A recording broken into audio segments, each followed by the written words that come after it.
एक घने जंगल में जहाँ पक्षियों की चहचहाहट थी, अचानक मौसम बदल जाता है। जंगल में हर दिन बारिश होने लगती है। गौरी कौवी अपने पति कालू कौवा और बेटी मुन्नी के साथ रहती थी। वे बहुत मुश्किल की जिंदगी गुजार रहे थे, क्योंकि कालू शराब पीकर हर समय शराब के नशे में ही रहता और बेचारी गौरी अमीर पक्षियों के घरों में काम करके अपना और अपनी बेटी का पेट पालती थी। उन दिनों बारिश का मौसम शुरू हो चुका था। हर दिन बारिश हो रही थी। आज भी बहुत तेज बारिश हुई। मुन्नी स्कूल गई हुई थी। गौरी अपनी बेटी को लेकर बहुत चिंतित हो रही थी। हाँ, हे भगवान, बाहर इतनी तेज बारिश है और मुन्नी स्कूल गई हुई है। मुन्नी के पास रेनकोट भी नहीं है। अगर उसे ठंड लगे तो क्या होगा? सुनिए जी, उठिए, जरा जाकर अपनी बेटी मुन्नी को तो देखाओ कि अभी तक आई क्यों नहीं। बाहर बरसात बहुत जोरों से हो रही है। लेकिन कालू ने तो इतनी शराब पी रखी थी, वो तो हाँ या ना में जवाब भी नहीं देता, बस सोया हुआ था। तभी मुन्नी आ जाती है। अपनी बेटी को सही सलामत देखकर गौरी खुश हो जाती है। भगवान का शुक्र है कि तुम सही सलामत आ गई बेटा। बारिश इतनी तेज थी कि तू जरा स्कूल में ही रुक जाती थी। जब बारिश रुकती तो फिर तू घर आ जाती थी। माँ, मेरे सभी दोस्तों के पास रेनकोट है सिवाय मेरे। सभी सहेलियाँ छुट्टी के बाद अपने अपने घरों को वापस चली गई। तो माँ, मैं वहाँ अकेली स्कूल में कैसे रहती? माँ, आपने पिछले साल भी बरसात के मौसम में मुझसे वादा किया था कि आप मुझे रेनकोट लेकर देंगी, पर आपने पिछली बार भी नहीं लेकर दिया। माँ, इस बार तो मुझे रेनकोट ले दे माँ। सच में बरसात में भीगकर बहुत सर्दी लगती है। गौरी अपनी बेटी की बातें सुन रही थी और उसका मन बहुत दुखी हो रहा था। वो अपनी बेटी को क्या बताती कि वो तो घर को बहुत मुश्किल से चला रही है। वो अपनी बेटी को रेनकोट कहाँ से दिलाती? फिर वो अपनी बेटी को भोजन खिलाकर सुला देती है। अगले दिन फिर से बरसात शुरू हो जाती है और अब की बार तो बरसात ऐसी हो रही थी कि पहले कभी न हुई हो। लेकिन शराबी कालू तो ऐसा अपने शराब के नशे में सोया हुआ था कि उसे तो बरसात की कोई चिंता ही नहीं थी। मुन्नी बेटा, आज तू स्कूल जाने को रहने दे। कल भी तू बरसात में इतना भीग कर आई थी। अगर आज फिर बरसात में भीगी तो कहीं तू बीमार ना हो जाए। मुन्नी स्कूल से छुट्टी कर देती है। सुबह से दोपहर, दोपहर से शाम हो जाती है। लेकिन बरसात और भी तेज हो रही थी और अब तो उनके घर की छत टपकने लगती थी और पूरे जंगल में बाढ़ आ चुकी थी। गौरी की सांसें रुक रही थीं इतनी तेज बरसात को देखकर। मुझ गरीब का घर भी बहुत कमजोर है कि ऐसा ना हो फिर अगर टूट जाए। अब मैं क्या करूं? अगर घर में रहूं तब भी मरती हूं, अगर बाहर जाती हूं तो तब भी मरती हूं। अब मैं अपनी बेटी को लेकर जाऊं तो कहाँ जाऊं? और ये मेरा निखट्टू पति ऐसे सो रहा है जैसे घोड़े बेचकर सो रहा हो। अरे सुनिए, अब तो उठ जाए। अब तो बरसात का पानी हमारे घर में आने लग गया है। अगर तुम ना उठे तो बरसात के पानी में ही डूबकर मर जाओगे। माँ, बारिश के पानी को देखकर मुझे बहुत डर लग रहा है। क्या हम इस पानी में डूबकर मर जाएंगे? नहीं बेटा, भगवान हमें बचा लेंगे। तुम प्रार्थना करो तुम्हारे पापा का नशा टूट जाए और ये होश में आ जाए, फिर मुझे भी कुछ हौसला हो जाएगा। ऐसे अकेले तो मैं कुछ भी नहीं कर सकती। फिर देखते ही देखते बरसात का पानी उनके घर में आने लग जाता है। छत से टपकने वाले पानी के कारण गीला होने से कालू की आंख भी खुल जाती है। गौरी, इतना पानी कहाँ से आया? तुम तो अपनी शराब के नशे में थे, तुम्हें क्या खबर हमारी। अब भी अगर तुम ना जाओगे तो हम तो पानी में डूबकर मर जाएंगे। कालू भी शर्मिंदा होता है। गौरी, मुझे माफ कर दो। आज मैं बहुत शर्मिंदा हूँ। मेरी शराब के कारण आज मेरा पूरा परिवार हमेशा हमेशा के लिए खत्म हो जाता। मैं तुमसे वादा करता हूँ, मैं आज के बाद शराब कभी नहीं पीऊंगा। आज इस बरसात के पानी ने मेरी आंखें खोल दी है। गौरी, तुम ऐसा करो, मेरी मुन्नी का ध्यान रखो। मैं बाहर जाता हूँ और देखता हूँ कि हम कैसे यहाँ से सुरक्षित निकल सकते हैं।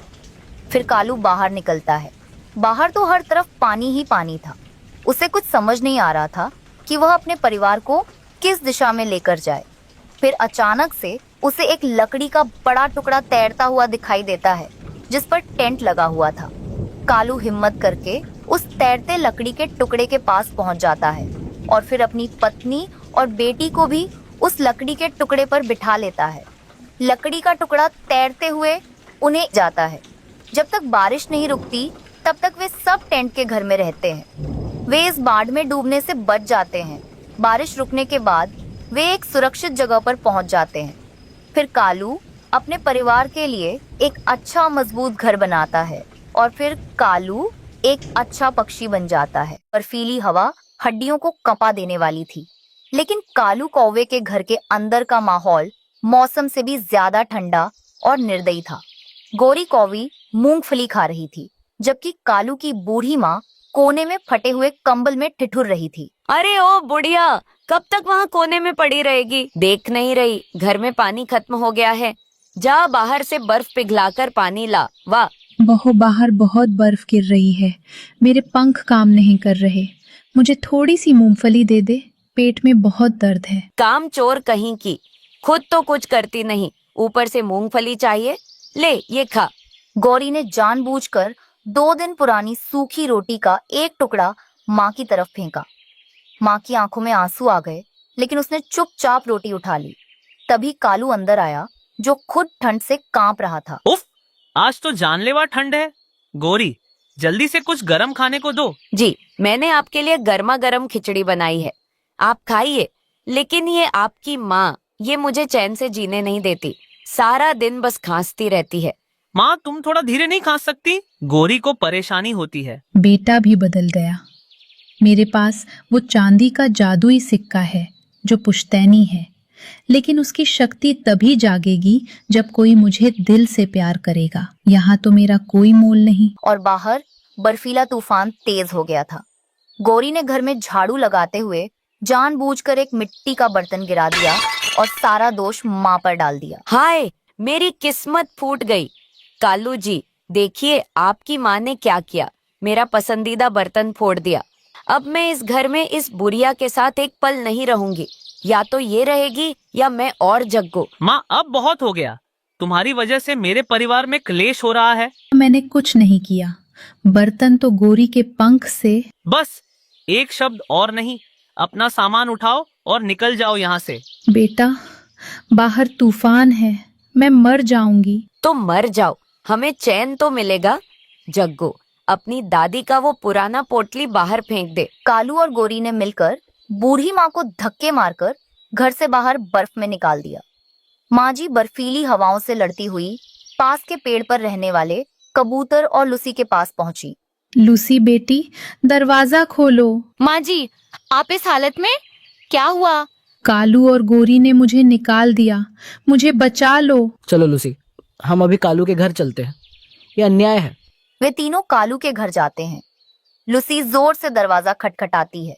कालू, शर्म नहीं आती तुझे? अपनी बूढ़ी माँ को इस तूफान में बाहर निकाल दिया। गोरी बाहर निकलती है, उसके हाथ में एक डंडा है।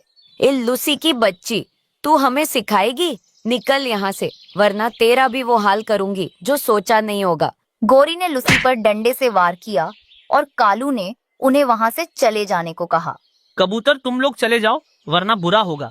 ये हमारा निजी मामला है। लूसी और कबूतर मजबूर होकर माँ जी को अपने घोंसले में ले आए, लेकिन उन्होंने भी असमर्थता जताते हुए कहा कि वे उन्हें हमेशा नहीं रख पाएंगे। माँ जी, हमारा घर बहुत छोटा है, आज रात आप यहाँ रुक जाइए, लेकिन हमें माफ कीजिएगा, हम आपको हमेशा नहीं रख पाएंगे।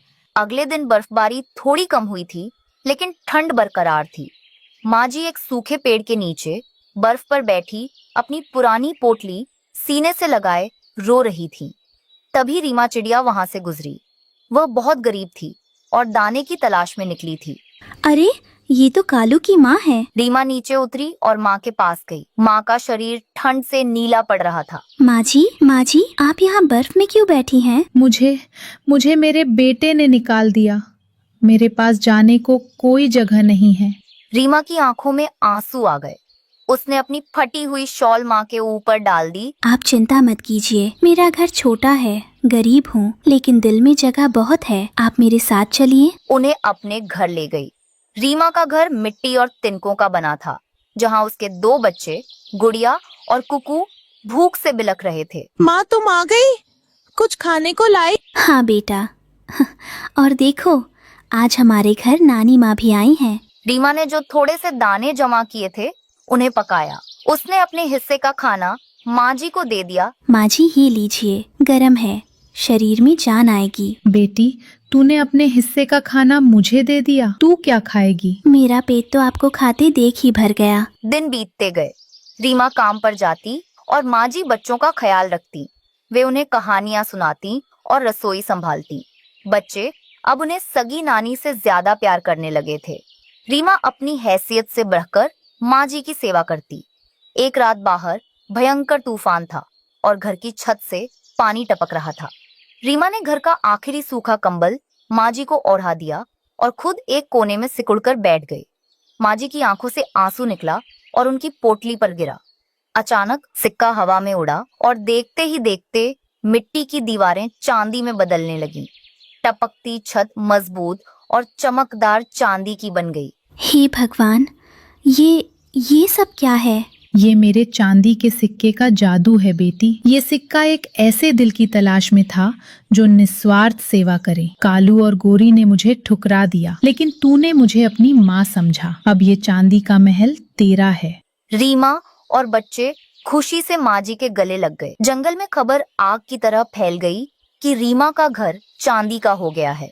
जब यह बात कालू और गौरी को पता चली तो वे लालच में वहां पहुंचे और माफी का नाटक करने लगे। माँ, ओ मेरी प्यारी माँ, हम आ गए, हमें माफ कर दो, हमसे बहुत बड़ी गलती हो गई थी। हाँ माँ जी, मुझे तो रात भर नींद नहीं आई आपकी चिंता में। चलो अब अपने असली घर चलो, या फिर हम यहीं आपके साथ रह लेते हैं। रुक जाओ वहीं, खबरदार जो एक कदम भी आगे बढ़ाया। माँ, मैं तो आपका बेटा हूँ, खून का रिश्ता है हमारा। खून का रिश्ता तुमने उसी दिन खत्म कर दिया था जब तूफान में मुझे मरने के लिए छोड़ दिया था। ये रीमा पराई है, लेकिन इसने मुझे वो सम्मान दिया जो तुमने कभी नहीं दिया। लेकिन माँ जी, वो सिक्का। ये सिक्का ममता और सेवा की भाषा समझता है, लालच की नहीं। अगर तुम दोनों यहाँ रुके तो ये चांदी पिघल कर तुम्हारे ऊपर गिर जाएगी। भाग जाओ यहाँ से। माँ जी ने उन्हें वहां से भगा दिया। कालू और गौरी को अपने कर्मों की सजा मिल चुकी थी। वे अब भी उसी टूटे फूटे घर में लड़ते झगड़ते रहते थे। दूसरी ओर रीमा, उसके बच्चे और नानी माँ उस सुंदर चांदी के घर में हंसी खुशी रहने लगे। उस कड़ाके की सर्दी में भी रीमा का घर प्यार की गर्मी से भरा हुआ था। वो जंगल जो कभी हरे भरे पेड़ों और पक्षियों की चहचहाहट से गूंजता था, आज खामोश था। कड़ाके की ठंड ने सब कुछ जमा दिया था। रीमा चिड़िया अपने छोटे से घोंसले में अपने आने वाले बच्चे यानी उन अंडों को बचाने की कोशिश कर रही थी। बहू रीमा, ये ठंड तो अब मेरी हड्डियों में चुभ रही है। अगर आज लकड़ियाँ नहीं मिली तो हम शायद सुबह का सूरज न देख पाएं। माँ जी आप हौसला रखिए, टुन्नू जी सुबह ही निकले हैं, वो ज़रूर कुछ न कुछ ले आएंगे। उन्हें बस थोड़ी सूखी लकड़ियाँ और कुछ दाने मिल जाएं। लेकिन बाहर तो तूफान जैसा माहौल है, मुझे टुन्नू की बहुत चिंता हो रही है। वो बहुत समझदार है माँ जी, वो अपना ख्याल रखेंगे। आप बस इन अंडों के पास सट कर बैठिए, इन्हें ठंडी हवा नहीं लगनी चाहिए। इधर टुन्नू अपनी जान पर खेलकर भोजन की तलाश में भटक रहा था। उसकी आंखों में बस अपना परिवार था, उसकी पत्नी, उसकी बूढ़ी माँ और उसके 2 अंडे। हे भगवान, आज तो एक तिनका भी सूखा नहीं मिल रहा। अगर मैं खाली हाथ लौटा तो मेरा परिवार ठंड से मर जाएगा। मुझे हिम्मत नहीं हारनी है। तभी टुन्नू की नजर एक पुराने बरगद के पेड़ के नीचे पड़ती है। वहाँ बर्फ के बीच एक लाल लाल सेब और कुछ सूखी टहनियाँ पड़ी थीं। अरे वाह, फल और लकड़ियाँ दोनों एक साथ। शायद भगवान ने मेरी सुन ली। टुन्नू तेजी से नीचे उतरता है। वो आसपास देखता है, सब शांत है। जैसे ही वो फल उठाने के लिए आगे बढ़ता है, तभी ऊपर से एक जाल उस पर गिरता है। बचाओ, कोई है? ये जाल कहाँ से आ गया? अरे मैं तो फंस गया। झाड़ियों के पीछे से किसान निकलता है। आज तो शिकार खुद चल कर आया है। कितनी सुंदर चिड़िया है, इसे शहर ले जाकर बेचूंगा, अच्छे दाम मिलेंगे। मुझे छोड़ दो, मेरा परिवार मेरा इंतजार कर रहा है, मुझे जाने दो। किसान ने बेरहमी से टुन्नू को एक छोटे से पिंजरे में डाला और अपनी बैलगाड़ी पर रखकर चला गया। ठीक उसी वक्त रीमा, जिसे अपने पति की चिंता हो रही थी, उन्हें ढूंढते हुए वहां पहुंच गई थी। रीमा एक ऊंचे पेड़ की डाल पर छिपी ये सब देख रही थी। नहीं टुन्नू जी, ये क्या हो गया? मैं उस विशाल मानव से कैसे लड़ूं? वो तो उन्हें लेकर जा रहा है। रीमा कुछ दूर तक बैलगाड़ी का पीछा करती है, लेकिन किसान बहुत दूर चला जाता है। रीमा लाचार होकर वापस लौटने का फैसला करती है। तभी घोंसले में एक हल्की कटक की आवाज होती है। अरे बहू, क्या हुआ? तुम अकेली क्यों आई हो? और टुन्नू कहाँ है? तुम रो क्यों रही हो? माँ जी, सब खत्म हो गया। एक निर्दयी किसान ने उन्हें जाल में फंसा लिया। वो उन्हें पिंजरे में बंद करके अपने घर ले गया है। मैं कुछ नहीं कर पाई माँ जी, मैं कुछ नहीं कर पाई। हे भगवान, ये कैसा न्याय है तेरा? अब हम क्या करेंगे? मेरा बेटा। दोनों का ध्यान अंडों की तरफ जाता है। अंडों का कवच टूटता है और उसमें से 2 नन्हे मुन्ने बच्चे बाहर आते हैं। उस नन्ही जान को दुनिया में आते ही अपने पिता की याद आई। ये देखकर रीमा और सास का दिल भर आया। जहाँ घर में खुशियाँ गूंजनी चाहिए थीं, वहाँ सन्नाटा था। पापा, पापा कहाँ है? मुझे पापा के पास जाना है। माँ, पापा को बुलाओ ना। मेरे बच्चों, तुम्हारे पापा बहुत दूर हैं। देख बहू, इस मासूम ने अभी आंखें खोली हैं और ये पिता को पुकार रही है। क्या ये अनाथ ही रहेगी? नहीं माँ जी, मेरे बच्चे अनाथ नहीं होंगे। मैं टुन्नू जी को वापस लाऊंगी। रोने से कुछ नहीं होगा, मुझे कुछ करना होगा। सास की बात और बच्चों की पुकार ने रीमा के अंदर सोई हुई हिम्मत को जगा दिया। उसने अपने आंसू पोंछे। रीमा ने जंगल के बीच वाले बड़े पेड़ पर सभी पक्षियों को इकट्ठा किया। वहाँ कालू कौवा, गौरी, कबूतर और मिट्टू तोता आए। सब ठंड से परेशान थे। अरे रीमा, इतनी ठंड में हमें यहाँ क्यों बुलाया? क्या तुम्हें कोई खजाना मिल गया है? चुप रहो कालू, देखो तो सही रीमा की हालत कैसी है। साथियों, आज मुझ पर बहुत बड़ी मुसीबत आई है। उस लालची किसान ने मेरे पति को पकड़ लिया है। मेरे घर में आज ही 2 नन्ही जान आए हैं और वो अपने पिता के लिए रो रहे हैं। मुझे आप सबकी मदद चाहिए। लेकिन रीमा, वो इंसान है, हम उनसे कैसे लड़ सकते हैं? वो हमें भी पकड़ लेगा। जानती हूँ, पर क्या हम पक्षियों में एकता नहीं है? आज टुन्नू फंसे हैं, कल तुम में से कोई और हो सकता है। अगर हम सब साथ मिलें तो शायद उसे डरा ना सके, पर उसके दिल को पिघला तो सकते हैं। मेरे उन नन्हे बच्चों के लिए कृपया मेरी मदद करो। रीमा की आंखों में दर्द देखकर कालू का भी दिल पसीज गया। ठीक है, अब ज्यादा इमोशनल मत करो, हम चलेंगे। देखते हैं उस किसान की क्या मजाल। हाँ, हम सब तुम्हारे साथ हैं रीमा। सभी पक्षी उड़ते हुए किसान के घर के आंगन में पहुंचते हैं। रीमा आवाज लगाती है। किसान की पत्नी बाहर आती है। रीमा उसे सारी बातें बताती है। माँ जी, मेरे पति को आज़ाद कर दीजिए, हम पर दया कीजिए। मेरे 2 छोटे छोटे बच्चे हैं। किसान की पत्नी को अपने पति पर बहुत गुस्सा आता है। चिड़िया, मुझे माफ कर दो। मेरे पति ने थोड़े पैसों के लिए ऐसा किया होगा। मैं अभी तुम्हारे पति को बाहर ले आती हूँ। वो अंदर जाकर टुन्नू को बाहर ले आती है। उस समय किसान घर पर नहीं था। ये लो, इसमें भोजन है तुम सबके लिए। आराम से खाओ और साथ में ले जाओ। किसान की पत्नी रीमा से माफी मांगती है और उन सबको ढेर सारा अनाज देती है। आपका बहुत बहुत धन्यवाद माँ जी। वे सभी खुशी खुशी से अनाज खाते हैं और अपने अपने घर वापस जाते हैं। अपने बेटे को देखकर बूढ़ी माँ की जान में जान आई। हाय मेरे प्यारे बच्चे, मैं आ गया। अब मैं तुम्हें छोड़कर कभी नहीं जाऊंगा। आज अगर मेरे दोस्त साथ न होते तो ये मुमकिन नहीं था। पर हाँ रीमा, अगली बार दावत का इंतजाम पक्का रखना। उस सर्द रात में भले ही बाहर बर्फीला तूफान था, लेकिन उस छोटे से घोंसले में प्यार की गर्माहट थी। जंगल में कड़ाके की ठंड पड़ रही थी। इस वजह से जंगल के पक्षियों को भोजन मिलना मुश्किल हो गया था। रीमा चिड़िया भोली भाली चिड़िया थी। वो हमेशा दूसरों की मदद करती। उसकी इसी आदत की वजह से कभी कभी दूसरे पक्षी उसे बेवकूफ बनाते और उसकी मेहनत से ढूंढा हुआ भोजन ले लेते। हर दिन की तरह आज फिर चिड़िया अपने भोजन की खोज में जाने वाली थी। बेटा, मैं भोजन लेने जा रही हूँ। आप दोनों बहन भाई घर में ही रहना। अगर कोई आए तो पूछे बिना दरवाजा ना खोलना। मेरे आने का इंतजार करना बच्चों। माँ, आप हमारे लिए कितना काम करती है। हाँ माँ, आप ये सब काम करते करते थक जाती है ना? नहीं बच्चों, एक माँ अपने बच्चों के लिए सब करती है और कभी थकती नहीं है। ऐसा कहते हुए चिड़िया घर से निकलती है। चिड़िया को कहीं भी भोजन नहीं मिल रहा था, हर तरफ बर्फ ही बर्फ थी। रीमा चिड़िया उड़ते उड़ते दूर निकल जाती है और फिर उसे एक पुराने कुएं के पास चनों के कुछ दाने मिल जाते हैं। मेरे बच्चों को तो चनों के दाने बहुत पसंद है। बच्चे तो आज खुश हो जाएंगे, मेरे बच्चों का भोजन मिल गया। फिर रीमा चिड़िया वो चनों के दाने उठाकर वापस घर के लिए उड़ती है। रास्ते में जाते हुए रीमा चिड़िया को एक टूटे हुए घोंसले से किसी के रोने की आवाज आती है। रीमा चिड़िया वहां जाती है। भूख के कारण अब मेरे पेट में दर्द हो रहा है, मैं उड़ नहीं सकता और कोई मेरी मदद भी नहीं करने आया।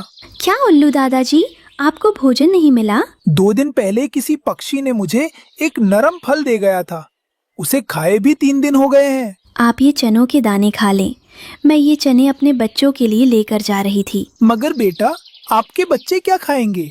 आप मेरी चिंता ना करें, मैं तो उड़ सकती हूँ, मैं जहाँ चाहूँ जा सकती हूँ। आप तो उड़ भी नहीं सकते हैं, आप ये दाने खा लें। फिर चिड़िया अपने चनों के दाने उस बूढ़े उल्लू को देकर अपने बच्चों के लिए कुछ और ढूंढने चली जाती है। चिड़िया उड़ते उड़ते एक जगह जाती है, उसे वहां चावल का एक पौधा नजर आता है। फिर चिड़िया उस चावल के पौधे के पास जाती है। मिल गया मुझे, मेरे बच्चों का भोजन मिल गया। कालू कौवा जो थोड़ी दूर बैठा था, बेवकूफ बनाता हूँ मैं इस चिड़िया को, तुरंत वहां आ जाता है। चिड़िया बहन, मुझे जल्दी से घर जाना है भोजन लेकर।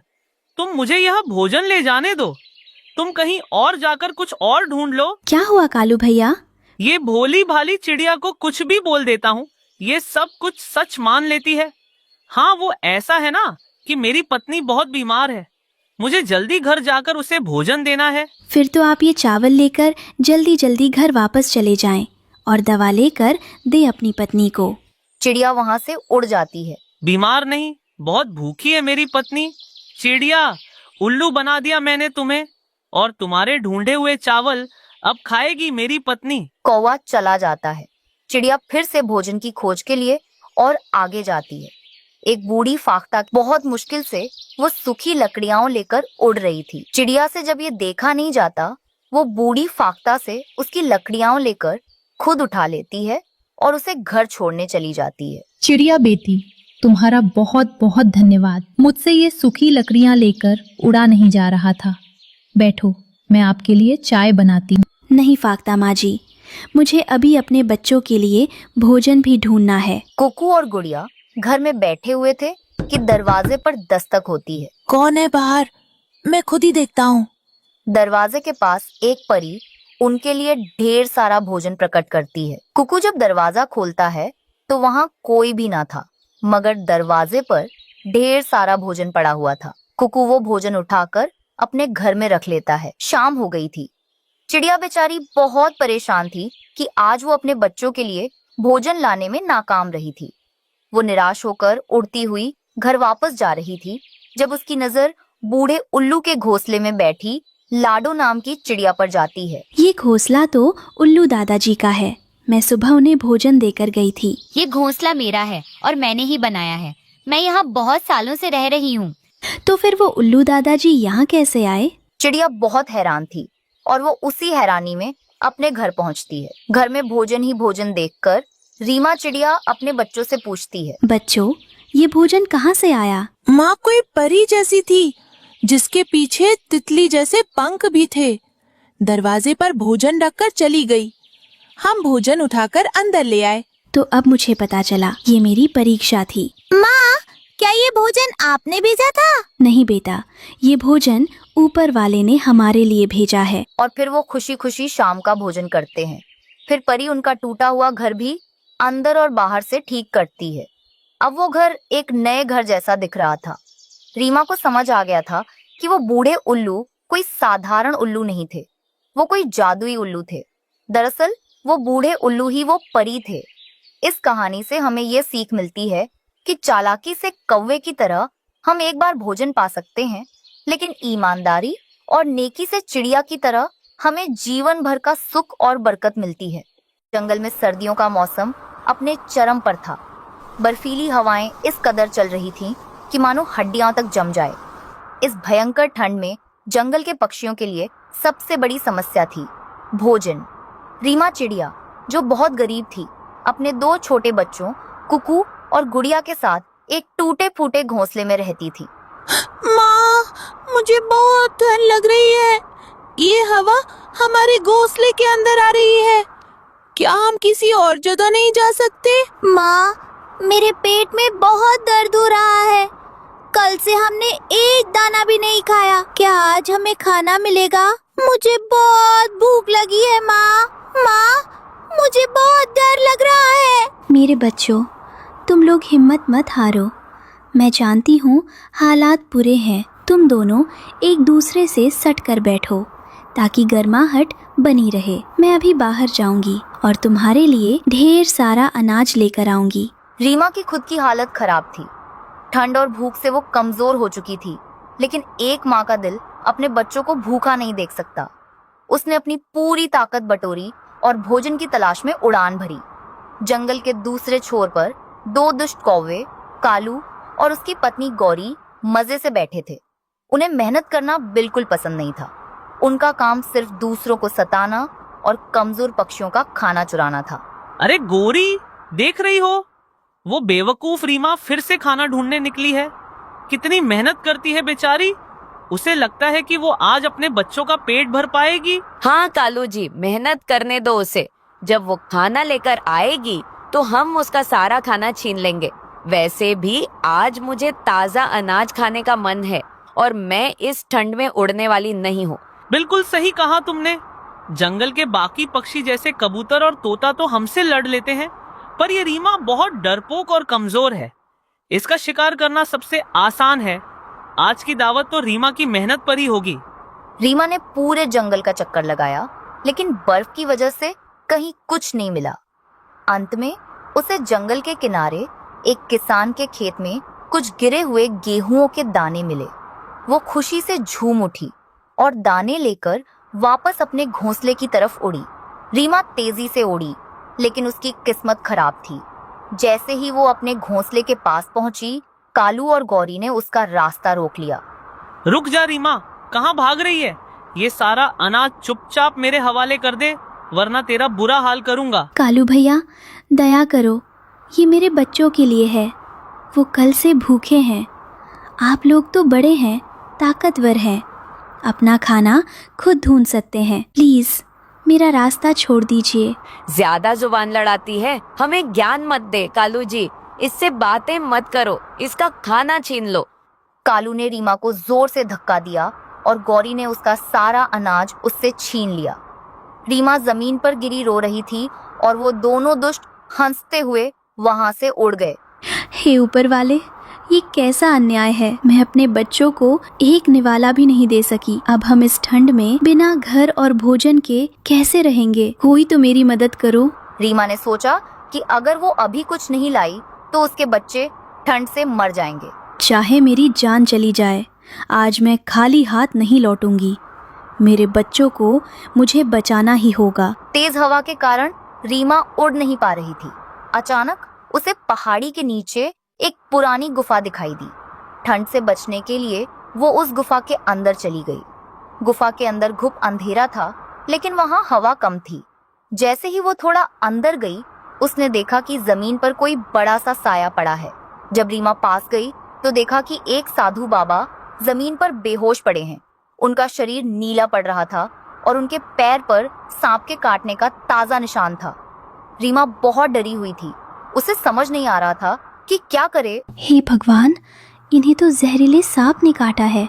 अगर जल्दी कुछ नहीं किया तो इनकी जान चली जाएगी। उसने बिना समय गंवाए अपनी नन्ही सी चोंच से साधु बाबा के घाव से जहर चूसना शुरू किया और उसे बाहर थूकने लगी। वो तब तक ऐसा करती रही जब तक कि साधु बाबा का रंग वापस साफ नहीं हो गया। मुझे होश आ गया। मेरा शरीर अब हल्का लग रहा है। नन्ही चिड़िया, क्या तुमने मेरी जान बचाई है? तुम तो खुद कांप रही हो। जी बाबा, आपको सांप ने काट लिया था। मैंने बस वही किया जो मैं कर सकती थी। मैं आपको ऐसे मरते हुए नहीं देख सकती थी। तुम इतनी छोटी हो, फिर भी तुम्हारा दिल बहुत बड़ा है। तुम अपनी जान जोखिम में डालकर मेरी मदद के लिए रुकी। मैं तुमसे बहुत प्रसन्न हूँ। मांगो, तुम क्या मांगना चाहती हो? मैं तुम्हारी कोई भी इच्छा पूरी करूँगा। बाबा, मैं बहुत दुखी हूँ। जंगल के 2 दुष्ट कौवे, कालू और गोरी, मुझे और मेरे बच्चों को जीने नहीं देते।